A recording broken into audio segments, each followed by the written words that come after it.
Hello बच्चों। अब अपन आगे वाले क्वेश्चंस कर रहे हैं इसमें। ठीक है, हमने मल्टीपल चॉइस क्वेश्चन हमारे हो गए।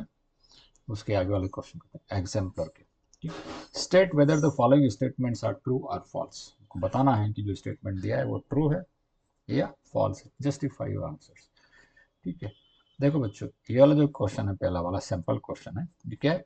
Points -1 0 3 1 2 2 2 -1 are the vertices of a parallelogram. ये किसी पैरेललोग्राम के वर्टेक्स है, ये बताना है। ठीक है, तो देखो बच्चों, पैरेललोग्राम की या तो हम कोई प्रॉपर्टी लगा दें, है ना, या इनको हम ड्रॉ करके देख सकते हैं, है ना। मान लो मैंने ले लिया, मान लो एक्स एक्सिस वाई एक्सिस और ये एक्स एक्सिस। ठीक है, और हम यदि अप्रोक्सीमेटली हम ड्रॉ करके देखें -1 0। ठीक है, तो ये ले लिया मैंने -1। ठीक है, कितना जा रहा है? मैक्सिमम 2 तक जा रहा है। चलो मैं इसको मान लेता हूँ 1, है ना, -1 0। ठीक है, इसको मान लिया -1 0, मतलब स्केल हो गया 1:4। 3 1, 3 मतलब 4, और 4 8, और 4 तिया 12। 3 1 मतलब दिस इज 3 1, है ना।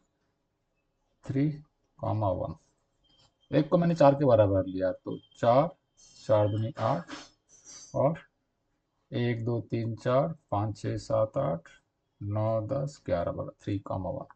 दूसरा क्या है? 2 2 2 तो 1 2 1, और 2, और 1, और ये 2, ये 2 2 है ना। This is 2 2। ठीक है, और तीसरा है -2 1। -2 1, ये -1 है, ये -2 1, ये है। क्या है? पैरेललोग्राम दिख रहा है क्या अपने को बच्चों? -2 -2 1, सॉरी 1 ऊपर होगा, ये मैंने ये गलत बनाया। -2 1 एंड 2 1 ऊपर यहाँ पर ये है। ठीक है, ये देखो, ये तो दिख रहा है पैरेललोग्राम है। देखो ये दोनों एक दूसरे के पैरेलल है, और ये दोनों भी एक दूसरे के पैरेलल है ना। तो एक तो हम ऐसे ड्रॉ करके चेक कर लें, अप्रोक्सीमेटली ड्रॉ करके चेक कर लें। दूसरा तरीका क्या है? ये है -2 1। दूसरा तरीका बच्चों है कि इसके इसके डायगोनल्स के मिड पॉइंट निकालो। डायगोनल, क्योंकि पैरेललोग्राम के जो डायगोनल एक दूसरे को इंटरसेक्ट करते हैं मिड पॉइंट के ऊपर, तो इसका मिड पॉइंट निकालेंगे इससे, और इसका मिड पॉइंट निकालेंगे, दोनों सेम आना चाहिए। इसका मिड पॉइंट कितना है? 3 और -2, है ना। 3 एंड -2 डिवाइडेड बाई 2, मतलब इट बी 1/2। और y कितना हो जाएगा? 1 + 1/2, मतलब 1। सो ये इसका मिड पॉइंट हो गया। किसका? इस वाले का। मान लो ये AC का मिड पॉइंट हो गया। ठीक है, अभी BD का मिड पॉइंट निकाल लेते हैं। B कितना है? B है 2, और ये कितना है? दिस इज -1, तो 2 - 1/2, ये भी 1/2 हो गया। एंड 2 0 2/1, ये भी 1 हो गया। सो 1/2 1 1/2 1। दोनों का मिड पॉइंट एक ही, मतलब दोनों के डायगोनल्स एक दूसरे को इंटरसेक्ट करते हैं मिड पॉइंट के ऊपर, मतलब इट्स अ पैरेललोग्राम, है ना बच्चों। So it is true, the answer is true. Okay, it is true, and क्योंकि डायगोनल्स एक दूसरे को मिड पॉइंट पे इंटरसेक्ट कर रहे हैं, दैट इज आवर जस्टिफिकेशन। ठीक है, चारों साइड की लेंथ भी निकाल सकते हो अपने पास, बहुत टाइम हो तो, है ना। अपोजिट साइड की लेंथ इक्वल हो जाएगी। ठीक है, okay. The points 4 5 7 6 and 6 3 are collinear. Point 4 5 7 6 and 6, ये भी अगेन बच्चों, है ना, ये भी मैं ये बता रहा हूँ कि इसको भी हम जो है ना, हम ड्रॉ करके हम चेक कर सकते हैं। ठीक है, 4 5, 1 2 3 4, 1 2 3 4 5, ये तो 4 5 हो गया ना बच्चों, 4 5। दूसरा कितना है? 7 6, 4 5 6 7, 1 2 3 4 5 6, ये 7 6 है बच्चों। ठीक है, ये 4 5 है, और ये 7 6। और तीसरा कितना है? 6 3, 4 5 6, है ना, 6 3, ये वाले 6 3। दिख रहा है कोलिनियर को? ये कोलिनियर है? नहीं है ना। तो ट्रायंगल बन रहा है। तो यदि सिर्फ ट्रू एंड फॉल्स करना है तो हम ऐसे इमीडिएटली हम चेक कर सकते हैं, अप्रोक्सीमेटली ड्रॉ करके चेक कर लो कॉपी में, कोई जरूरी नहीं कि पूरा आपके पास में ग्राफ हो, ठीक है। तो ये कोलिनियर नहीं है, इसमें क्या लिखा है, दिस आर इसमें लिखा है कोलिनियर है, सो इट इज फॉल्स, ठीक है। या फिर ट्रायंगल का एरिया निकाल के देख लो, ट्रायंगल का एरिया कुछ आएगा, है ना। ट्रायंगल का एरिया निकाल के देख लेते हैं क्या होता है ट्रायंगल का area, half x1 into y2 minus y3 plus x2 into y3 minus y1 plus x3 into y1 minus y2, है ना।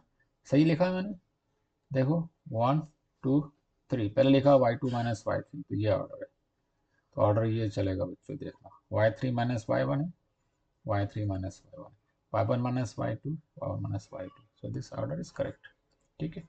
एक ऑर्डर बढ़े, वैल्यू पुट कर दो, x1 कितना है, x1 देखो x1 4 है, y2 माइनस y3, y2 कितना है 6, y3 कितना है 3, तो 6 माइनस 3 का मतलब 3 हो गया, x2 कितना है 7, y3 माइनस y3 3 है और y1 माइनस 5 है, तो माइनस 2 प्लस x3 कितना है 6, y1 minus y1 minus y2 5 minus 6 minus 1, ये होगी, तो 4 तिया 12 माइनस 14 एंड माइनस 6, है ना, कितना माइनस 8/4, 4, इट्स नॉट 0, ठीक है।